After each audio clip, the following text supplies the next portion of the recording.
Tem uma frase por aí que ela tem sido muito difundida, que ela diz assim, ó: Deus odeia o pecado, mas ama o pecador. Isso não é verdade.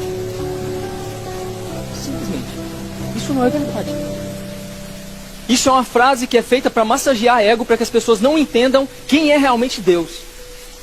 Deus, ele odeia o pecado e ele odeia o pecador. Parece ser duro, não parece? Mas é a verdade. É o que a Bíblia nos diz. Eu faço questão de você abrir. Abre, por favor, em Salmos, capítulo 11, versículo 5.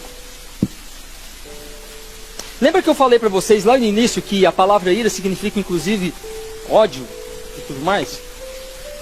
Deixa eu explicar uma coisa aqui antes. Você sabe por que às vezes nós olhamos para alguns textos bíblicos e às vezes nós ficamos chocados? É porque muitas vezes nós queremos ser mais santos do que Deus, nós queremos ser mais amorosos do que o próprio Deus e nós queremos ser mais justos do que Deus.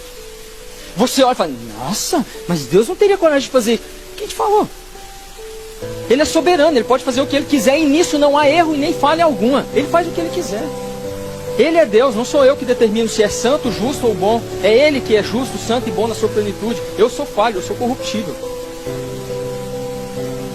E a Bíblia é muito enfática e claro nos dizer algumas coisas. Olha aqui, por mais que possa nos chocar às vezes, olha aqui. Eu não estou dizendo com isso que Deus não é amor e Ele não nos ama.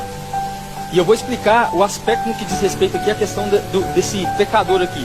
Salmo capítulo 11, verso 5 diz assim, ó: o Senhor prova o justo, mas o ímpio e a quem ama a injustiça, a sua alma odeia. Essa palavra no hebraico significa ódio, desprezo, inimizade.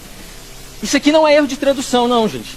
Não é erro de tradução. Ah, não, mas isso aí foi o tradutor que errou. Não, essa palavra aqui no hebraico significa ódio. No original foi escrito: o Senhor odeia o que ama a injustiça e a sua alma odeia o ímpio. Salmos capítulo 5, verso 5 diz assim, ó: os arrogantes não são aceitos na sua presença. Odeias todos os que praticam o mal. Aqui, essa palavra odeias é a mesma palavra, é a mesma raiz, só que num texto ela está no masculino e no outro ela está no feminino, e por causa disso ela recebe uma pronúncia diferente. Mas é a mesma palavra. Essa palavra aqui, inclusive, no feminino, significa ódio, desprezo e detestar. Como que eu afirmo? Deus, ele odeia o pecado, mas ele ama o pecador, sendo que a Bíblia me diz que não é assim. Deixa eu te explicar uma coisa.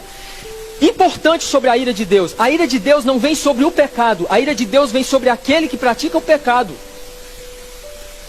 A ira de Deus precisa ser manifestada em uma pessoa. Foi por isso que foi preciso Jesus vir e a ira de Deus ser derramada sobre Cristo. Não existe personificação no seu pecado. Pecado é um verbo. Você peca, eu peco, nós pecamos, vós pecais, é verbo, não é pessoa. Não tem como eu personificar um pecado e eu trazer a ira de Deus, o juízo de Deus e a justiça de Deus sobre o pecado. A ira e a justiça de Deus vem sobre a pessoa que pratica o pecado. Por isso não tem como eu fazer uma distinção e separar pecado de pessoa. Deixa eu fazer uma pergunta aqui. Vou pegar uma pessoa, eu não gosto de trazer julgamento sobre quem é salvo ou deixa de ser salvo. Inclusive, ontem eu até estava pregando na igreja, eu até falei sobre isso. Eu não tenho coragem, por melhor que a pessoa seja, por mais boa que ela seja, de chegar e falar assim: eu tenho certeza que você é salvo. Pelas obras, eu posso até deduzir que ela seja salva. Mas a Bíblia diz que o Espírito Santo testifica com o seu. Então eu olho para vocês, eu até posso deduzir que sejam salvos. Mas eu afirmar, eu só afirmo contra mim. Você precisa ter a sua convicção com Deus, porque o Espírito vai testificar com o seu. Mas existem algumas pessoas que você olha e você fala assim: cara, e eu vou dar um exemplo aqui de uma pessoa, para que nós possamos entender isso aqui melhor.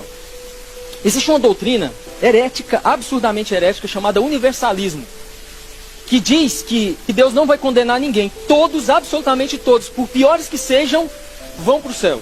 Chama universalismo essa doutrina. Inclusive, o filme A Cabana prega essa doutrina. Estejam atentos.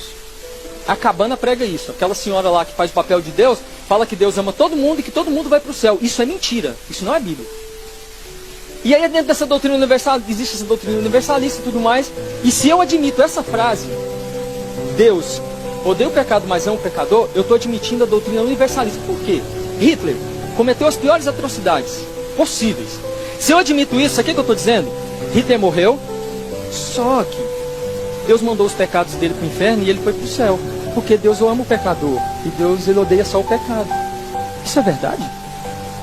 Se fosse assim, então todos são salvos. Deus odeia o pecado, então ele separa o pecado do homem na hora que ele morre ou que ele voltar, manda esses pecados para o inferno, e o homem que ele tanto ama, ele leva para o céu, vai morar com ele na terra. Isso não existe. O castigo de Deus vem sobre uma pessoa. O pecado não é personificável. O pecado é uma ação, como eu acabei de dizer. A partir do momento que eu entendo isso, que eu compreendo isso, eu deixo... O evangelho hoje ele tem sido muito romantizado. Gente, isso não diminui o nosso Deus, isso engrandece o nosso Deus. Isso faz nós entendermos a sua grandeza, o seu poder, a sua soberania, o quanto ele é poderoso. Agora, deixa eu fazer uma observação com relação ao pecador.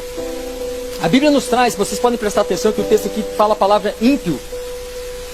Existe o ímpio, ou alguns textos falam iníquo, e existe o pecador. Eu e você somos pecadores.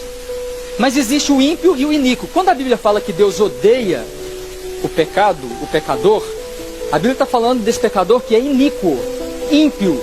Eu e você somos pecadores, mas nós não somos iníquos, nós não somos ímpios. Qual a diferença entre ser um pecador e ser um iníquo ou um ímpio? O iníquo, o ímpio, ele não faz conta se existe Deus ou não. É aquilo que o salmista diz, que o ímpio diz em seu coração, não há Deus. E aí então ele pega à vontade, faz o que ele quiser. São aquelas pessoas que estão pouco se importando se Deus existe, que pecam deliberadamente. O cara é um cara adúltero, que vive no adultério e não se arrepende do adultério, vive traindo a esposa e não se arrepende, não muda de vida. Isso é um iníquo, é um ímpio. A Bíblia fala que Deus odeia sim esse tipo de pecador. É aquela pessoa que está lá no mundo e está na prostituição e não quer saber de mudança. Ela está pouco se importando se Deus existe, Jesus vai voltar. Se você fala de Jesus para ela, ela não está nem aí. Ela não quer saber de Deus. Nós somos pecadores. Mas o pecado da nossa vida não é algo que nós praticamos de forma quanto mais. Nós praticamos de forma reiterada. Todos os dias nós programamos pecado. O pecado da minha vida e na sua, suponho eu pelo menos, ele é um acidente. Nós ainda somos pecadores. E a Bíblia diz que se eu disser que não sou pecador, nisso eu peco, porque eu me torno mentiroso diante de Deus. Eu sou pecador, você é pecador.